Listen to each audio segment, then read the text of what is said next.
Good day. Welcome to Reflections. Our show today will be a slight departure from our normal program. Now today we will introduce you to the Provincial Archives of New Brunswick, its services, its responsibilities, and how you can use it. And we have three representatives from the archives with us today. I want to start things off with the Provincial Archivist, Marion Billet. Marion, thanks for coming down from Fredericton.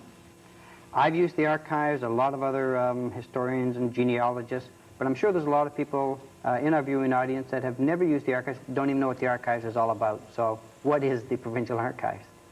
The Provincial Archives is a repository that preserves the records of government, its agencies, the courts, and records that relate to the ordinary citizen, our religious organizations, public organizations, individuals, all aspects of the province's history.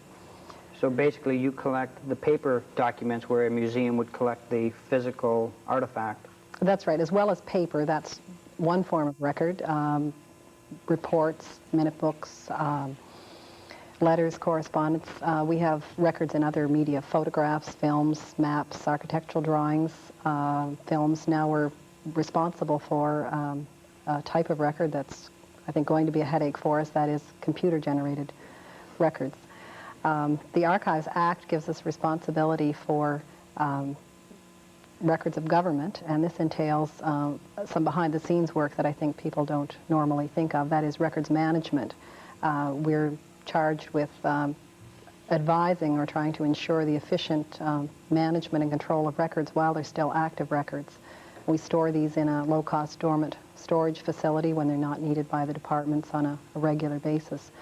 We micrograph, microfilm many of the records to make use more efficient, to allow them to be used in more places than one, and to save volume. And we are responsible for the selection of records, government records, that would be transferred to the archives, or those that aren't worthy of that and would be destroyed.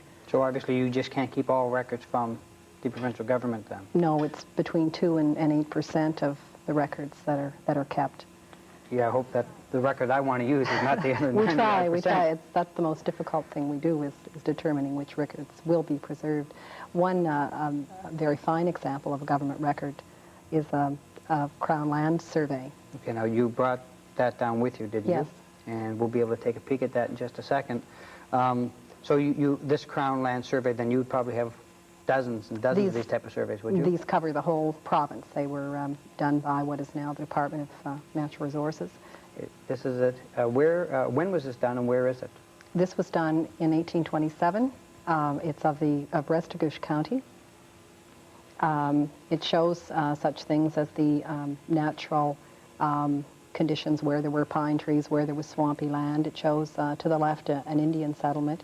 These were done before Crown land was granted, when there were remaining blocks of Crown land, and it does show the names of original settlers who were on the land, and this is of great help to anyone doing genealogical research.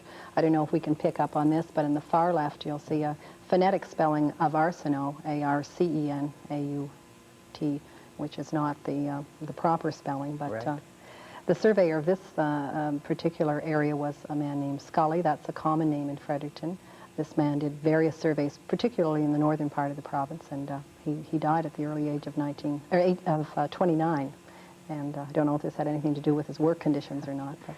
Now, I suppose we should tell the viewers that that particular document that you have is encapsulated. Yes, this is a method to make it easier to handle and to give it protection for storage.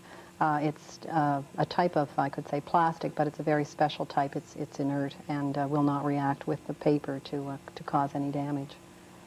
Okay, now we have another document here. Again, it's a provincial document. Yes, this is one of the records of government. Now, I will hold it up, and hopefully we'll be able to... It's also encapsulated, so we may have some problems. Why don't you tell us what this is? The province, before Confederation, had responsibility for patents. It could only issue patents within the boundaries of the province, but many people, when they had invented something, or they could bring in a foreign invention and patent it here, would apply to the patent office for protection for their invention. This is an 1835 patent for diving and hydrographic apparatus. And the diving suit, these had been designed and were in use in other areas at this time. This has some things that make it more flexible, special joints and things of that nature in the apparatus itself, the diving costume. And then there's an attachment, things to float sunken ships. And this was, I suppose, the special part, perhaps, of this invention. Now I can see where some of the early writers got ideas for, spacesuits and things like that. I wouldn't want to go into, I wouldn't want to go underwater with that. Right. Okay, now with the provincial records that you collect, you are also interested in private documents. Yes, very much so. All provincial archives and the territorial archives in Canada and the National Archives have a dual mandate, and that is for the records of the government, of the jurisdiction, and also private sector records.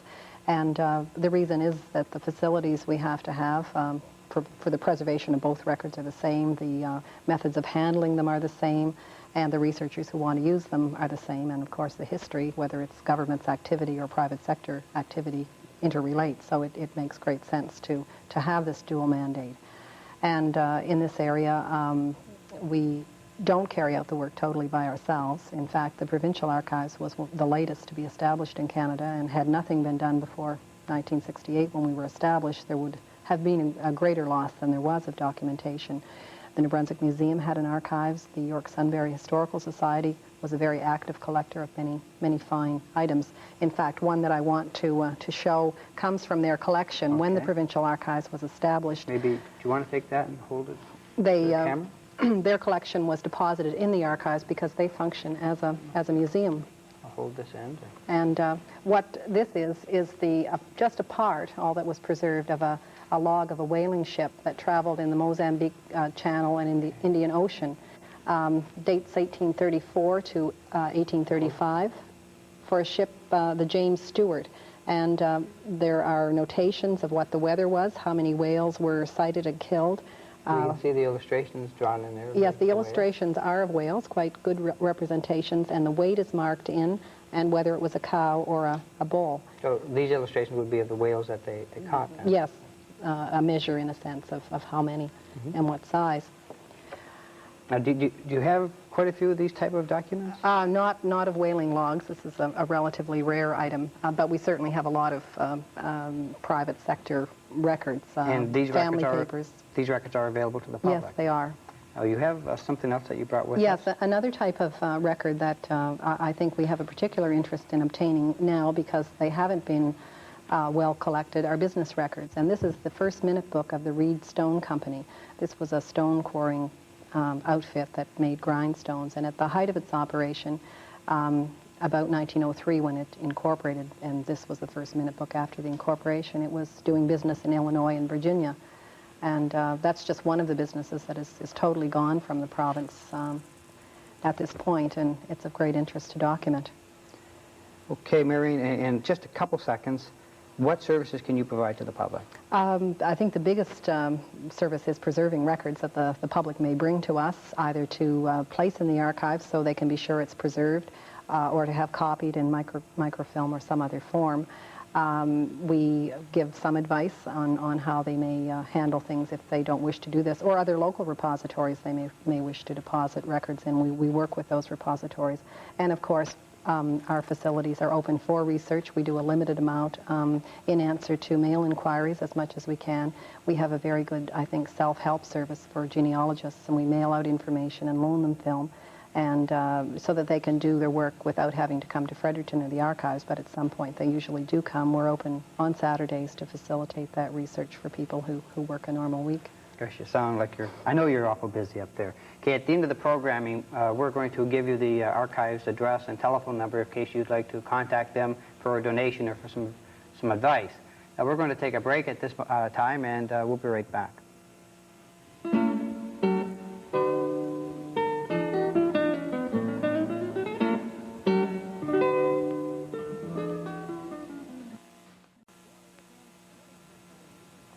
At this point in the show, we always show you an old movie.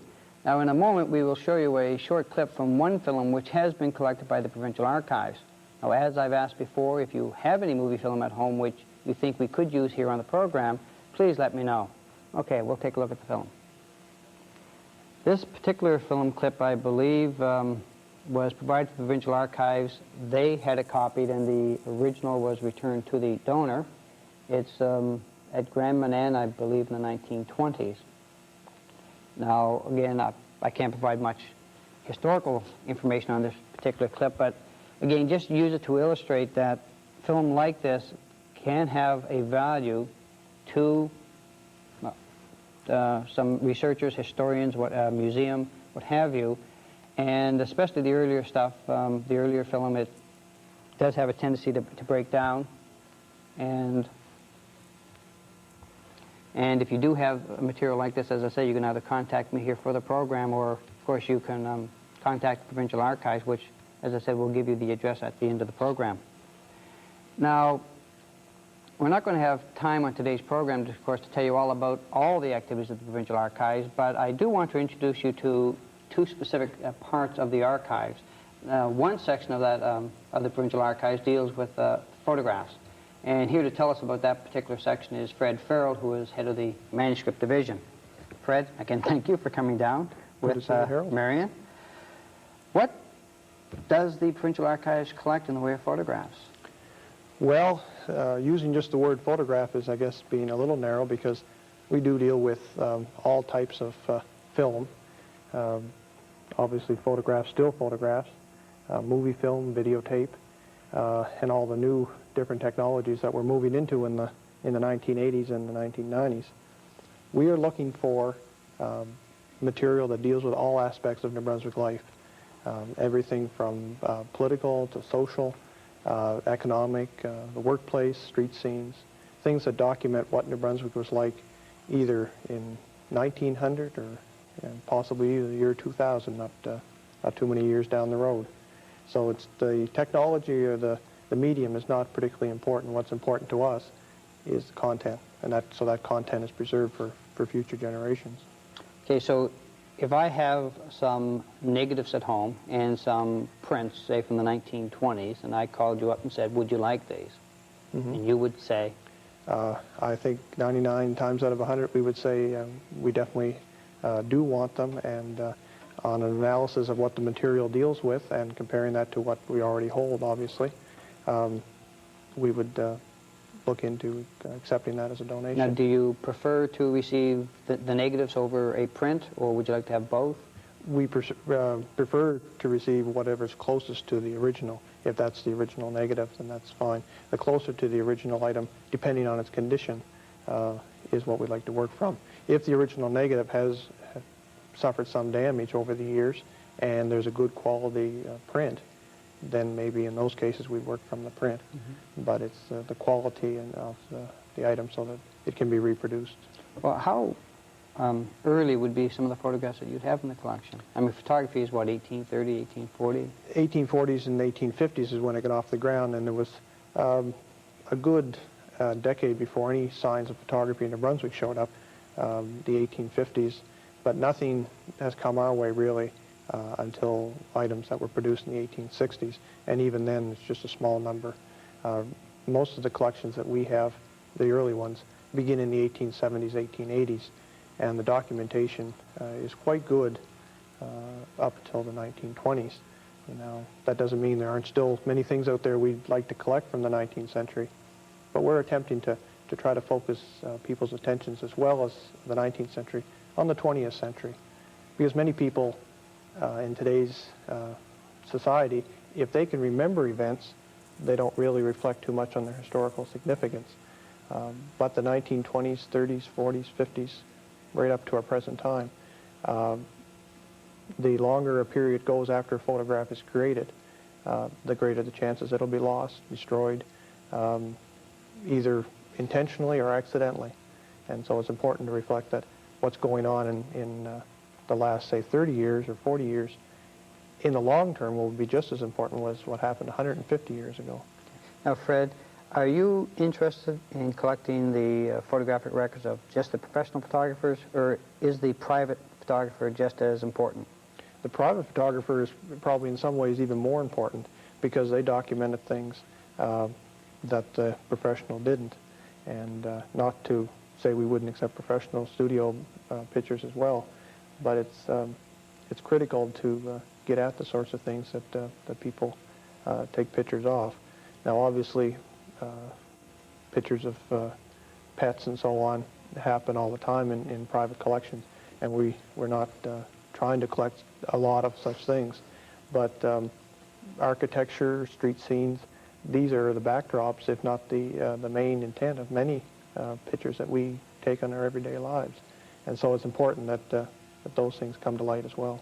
Okay, Fred, now you have brought down a selection of photographs from your collection. Maybe we can take a look at those and you can tell us a bit about the pictures we're seeing. First couple of things I just wanted to show. The first thing on the screen is a picture of Norton, a lady who did a local history there, was very active in collecting pictures, and we provided the service of copying them, and that provided her with a picture for her research, and it also provided research copies at the archives. And this is an early picture of a bridge in that area. So this is 19th century? 19th century, yes. And you use research copies as opposed to the originals? That's right. These are expendable. There's no great chance of long-term damage to the items. By using proof prints, it makes it much more accessible to people. Now, I recognize this as Market Slip or Market Square here in St. John. Mm-hmm. This again is a 19th century item, and it shows the celebration, the centennial of the Loyalist landing. And you can see the various activities and floats and so on in that picture. This is getting more up into the area that we'd like to maybe stress today, is that a picture from the 20th century, and it shows downtown St. John. And again, this is a picture that's familiar, I'm sure, to many people in your audience, and but these things are much less familiar to people. One of the ways that the public can help us, this picture I have tentatively identified as Moncton. But in addition to people bringing in photographs, the general public can definitely help us by identifying some of the photographs. And that's a great asset that they can bring to us, because no one institution or section of an institution knows all about every topic in New Brunswick history, and the public has a great input. So they're obviously going to be able to help you with these photographic records that come in then. Oh yes, especially in identifying them, because we can't identify every single picture on our own, and we enlist as much help as we can get from various civic groups and individuals to add some detail. And I suppose we should let the members of the public know that the photographs that you do have in your collection, the members of the public are able to purchase copies for research, publications, and what have you. Copies are available, and individuals bringing in photographs, we provide a service of copying the negative or the print, whatever they bring in, returning the original to them, so that the item is obviously important to them. They've kept it, and but it's important in the long-term preservation for the province. Okay, thank you then, Fred. Okay, as just mentioned earlier, we're going to give the address and phone number of the Provincial Archives at the end of the show. We're going to take a break. We'll be right back.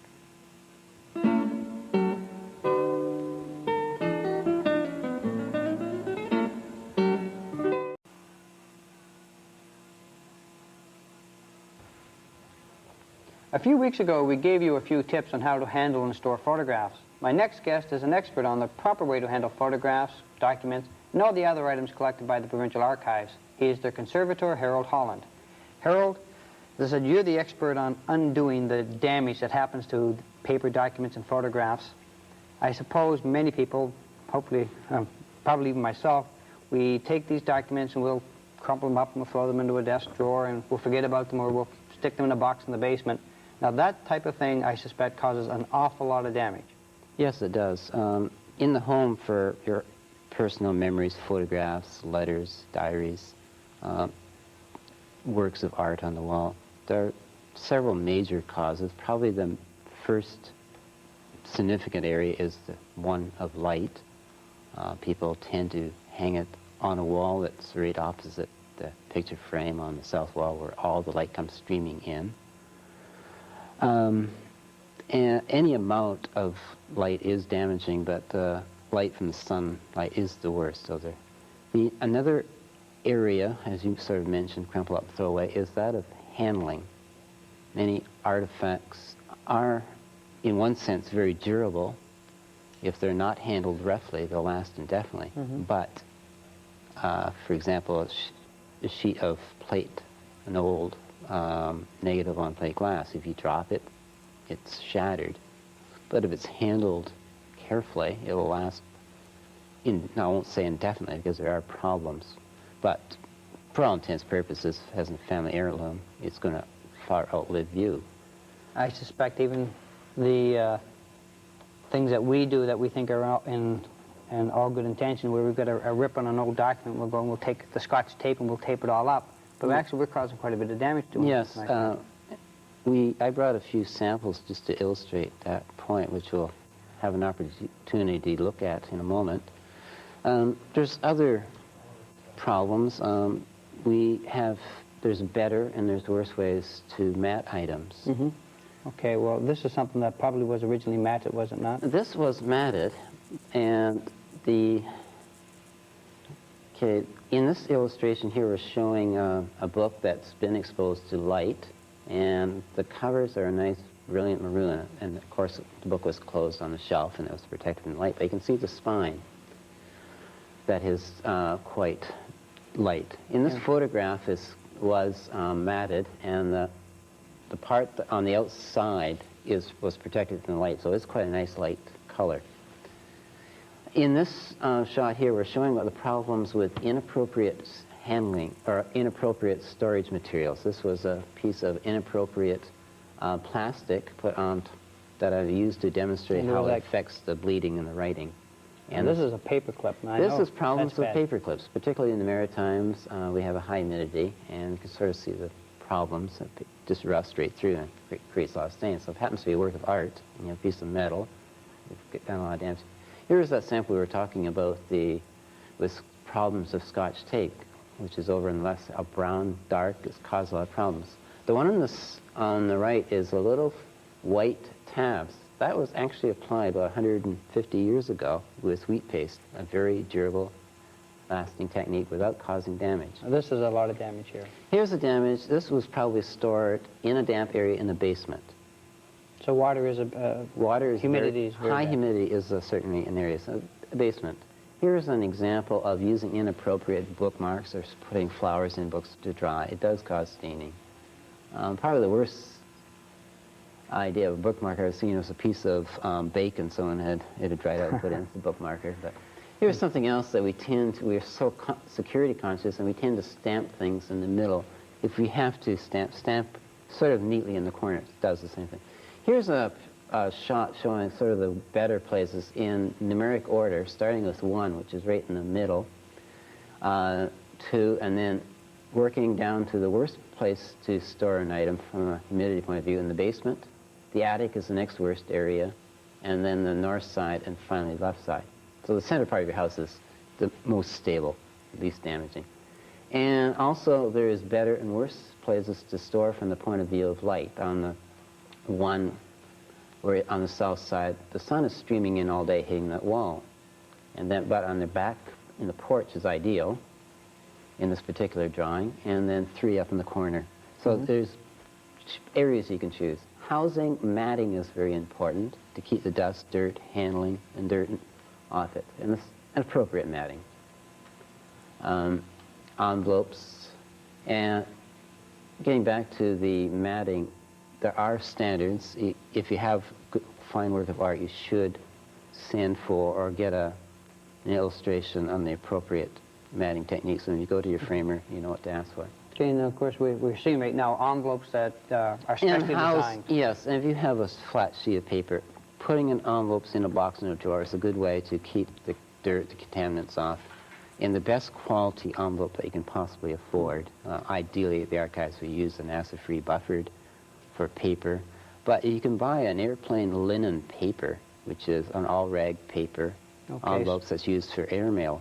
Okay, so Harold, basically what you're telling us that there's a lot of damage that can happen in your home. You've just identified a few of them, and if we take steps to protect them against light or high humidity and improper handling, they should last for quite a few more years. I won't say indefinitely, but certainly it dramatically increases without a great deal of cost. Great. Thanks a lot, Harold. Well, that's today's show. The address for the Provincial Archives is going to come up onto your screen. If you have any questions about any of the topics we've discussed today, please write to them or give them a call. Well, that's the end of our program for today. We'll be back next week. Have a good day.